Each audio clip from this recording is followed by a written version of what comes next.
We know that there are some products that people like to have and that their friends like to have and their relatives like to have, and you'll never miss a little bit of it, will you? This guy, John, couldn't figure out why his practice was becoming less and less profitable. He was having more and more cash crunches. He didn't like looking at reports, and he sure as heck didn't like looking at financial statements, but he actually broke over and looked at some information from his practice management system that said that he was spending more on flea and heartworm products than he was selling, which would indicate not only is there no markup, but he's like giving a bunch of it away. How can this possibly be? How can he be buying this much, but it's not getting sold?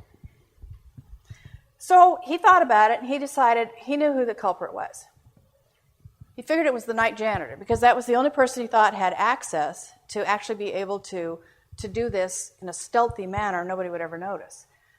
So he set up the camera, didn't tell anybody he was doing it, and the camera didn't catch the night janitor. The camera caught one of his technicians. What she was doing was taking the stuff and reselling it.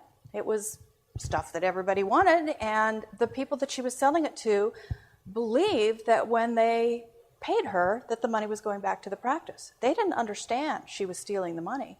They trusted her too. So everybody trusted her, but the owner was hurting over this. If you've entered inventory in your practice management system, you should be able to print at any point in time a listing of what is on hand at cost.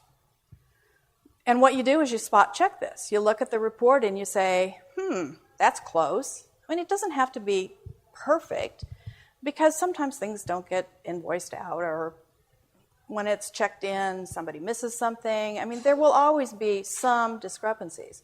But somewhere along the line, your inventory isn't going to match. Something is gone and you didn't get any cash for it. So if it happens once, will you find it? Maybe not. If it happens repeatedly, which it will if the employee gets away with it, you'll start seeing the trends. Your drug and supply costs will go up, and you won't know why. Or your retail costs will go up, whatever it is that's going out the door.